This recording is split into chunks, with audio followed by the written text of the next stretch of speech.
Enquanto a DC tenta reestruturar o seu universo cinematográfico, após os resultados divisivos da visão de Zack Snyder e mudanças constantes na liderança criativa da Warner, a Marvel está passando por mais uma fase de transição, tentando preparar o seu novo arco de 10 anos após o fechamento da Saga do Infinito com Vingadores Ultimato. Curiosamente, a DC vem em uma crescente de qualidade e arrecadações desde o sucesso de Aquaman. E mesmo com projetos que decepcionaram comercialmente, como foi o caso de Aves de Rapina, vem recuperando boa parte do interesse do público, com obras de alta qualidade, como O Esquadrão Suicida, The Batman e o inesperado sucesso da série do HBO Max, O Pacificador. Em contrapartida, a Marvel Studios está encontrando dificuldades para estabelecer o tom e as propostas da fase 4 de seu universo. E mesmo com os acertos de Homem-Aranha Sem Volta para Casa, Shang-Chi e a Lenda dos Dez Anéis, e as séries como WandaVision e Loki, suas últimas produções foram alvos de duras críticas, inclusive dos fãs, devido aos resultados questionáveis e aquém das expectativas. Como foram os casos de Os Eternos, Doutor Estranho no Multiverso da Loucura e, mais recentemente, Thor, Amor e Trovão. E em outro canto da sala, temos o universo criado pela Sony, que segue como uma incógnita em termos de interações, planejamento e até mesmo de qualidade.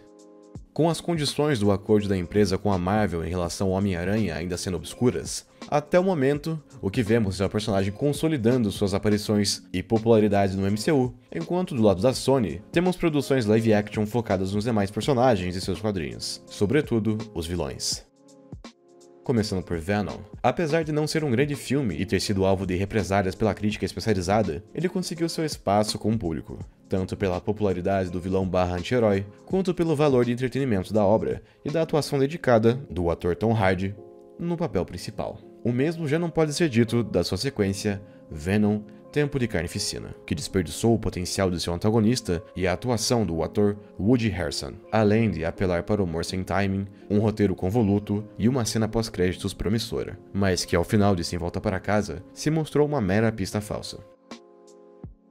Quanto a Homem-Aranha no Aranhaverso, esse parece ter sido um acidente de percurso, por assim dizer, visto que suas qualidades, tanto em conceito, roteiro e visual, se mostram infinitamente superiores às das tentativas anteriores da Sony. E isso se tornou ainda mais evidente em face do último lançamento desse Sonyverso, que veio na forma de Morbius, filme solo de um dos antagonistas mais obscuros dos quadrinhos do Aranha.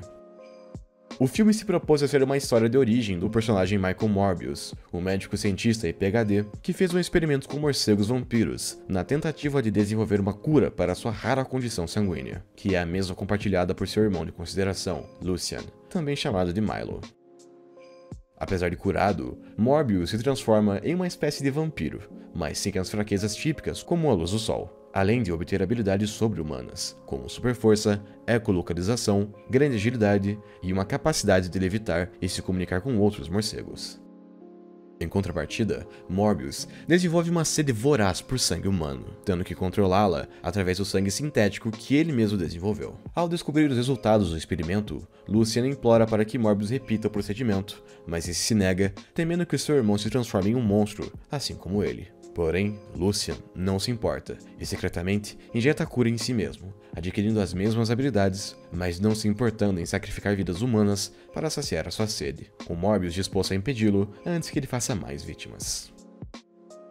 A bem da verdade, o conceito do personagem, seu dilema e suas habilidades são interessantes o suficiente para render um bom filme de origem, mesmo distante do seu maior ponto de interesse, o Homem-Aranha. No entanto, mesmo com essa premissa, um diretor competente e um elenco de renome, o filme teve uma recepção agressivamente negativa, sendo taxado pelo público e crítica como um dos piores filmes do ano. Mas, indo além das opiniões inflamadas, até mesmo daquelas que não assistiriam o filme, quais as razões para o fracasso da obra? A resposta parece estar em 3 elementos fundamentais: roteiro, direção e decisões criativas. Todo e qualquer filme precisa ter um bom roteiro para funcionar, o que não é o mesmo que dizer que toda a trama precisa ser complexa para resultar em um bom filme.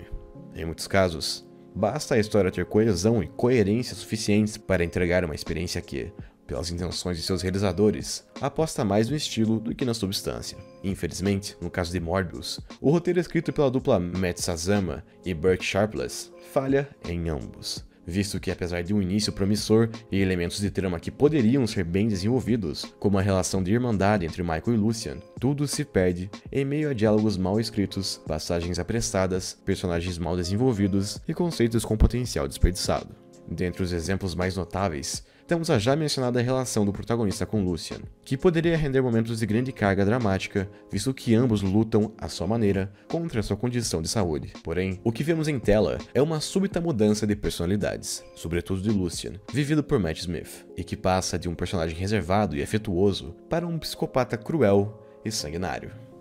Outro ponto mal desenvolvido é a investigação policial, que se já não fosse o bastante a estupidez declarada dos agentes vividos por Tyrese Gibson e Al Madrigal, como ainda são vítimas de piadas sem timing que os tornam em meros inconvenientes ao protagonista, sem qualquer maior relevância para a trama. Nem mesmo a jornada de Morbius, que deveria ser a força motriz da história, escapa da incoerência e da falta de coesão entre os acontecimentos. Motivados pela impaciência do enredo em mostrá-lo experimentando seus poderes, em cenas de ação que, apesar dos efeitos visuais convincentes, na maior parte do tempo, perdem muito do seu valor de entretenimento devido aos dois outros elementos mencionados, o mau gosto na direção e decisões criativas questionáveis. O diretor Daniel Espinosa já havia aprovado o talento suficiente para conduzir o suspense e a tensão no filme Vida, o que naquele caso compensou o roteiro formulaico inspirado no clássico Alien, o Oitavo Passageiro. Infelizmente, aqui, o vemos tomar decisões estilísticas duvidosas, como o uso de uma espécie de névoa quando Morbius e Lucian usam suas habilidades, que se assemelham ao efeito visual do teletransporte do Noturno da franquia X-Men, mas sem qualquer justificativa, além da estilização gratuita e de mau gosto. Além disso, o diretor não consegue construir cenas com a carga dramática necessária para manter a jornada de Morbius e do antagonista engajantes, com tudo se resumindo a pequenos intervalos de piadas inconvenientes e diálogos ruins para o público recuperar o fôlego das cenas de ação extravagantes. Essas que, em virtude da necessidade em adequar o filme para uma classificação indicativa menor, priva o público do banho de sangue esperado em todo e qualquer bom filme de vampiros. E ainda acerca de decisões criativas, temos possivelmente um dos filmes mais mal intencionados e enganosos em relação à sua campanha de marketing. Aqueles que criaram inúmeras teorias acerca da participação do Homem-Aranha e de Michael Keaton como Abutre saíram profundamente desapontados pela ausência do Cabeça de Teia e até mesmo da cena mostrando uma imagem dele na parede com a pichação de assassino. Enquanto que no caso do vilão Abutre, sua participação se resume a 2 cenas pós-créditos que, quanto mais se pensa em termos de lógica e coerência, pior elas se tornam. Com todo o exposto, temos em Morbius o amálgama de algumas das falhas mais recorrentes em filmes de super-heróis. Roteiros com tramas desconexas e incoerentes, personagens mal desenvolvidos, sobretudo os antagonistas, desperdício de elenco, direção com gosto duvidoso e efeitos visuais utilizados para mascarar a pobreza do roteiro e a execução precária. Embora todos esses elementos não sejam exclusivos de Morbius, o filme serve como um sinal de alerta para algo que pode vir a sabotar futuros projetos dentro do subgênero, seja da Sony, da DC ou da Marvel. Um deles, inclusive, foi a própria continuação de Morbius, que não aparecia listada entre os próximos lançamentos da empresa, que envolvem as sequências de Aranhaverso e o terceiro filme do Venom. Enquanto a falta de qualidade do seu filme tornou o destino do vampiro vivo incerto nos cinemas, ao menos a internet foi capaz de lhe dar uma sobrevida, através da quantidade infindável de memes satirizando seu resultado nas bilheterias, algo que o próprio ator Jared Leto resolveu participar da brincadeira. Como se pode ver, o reconhecimento pode vir de lugares inesperados.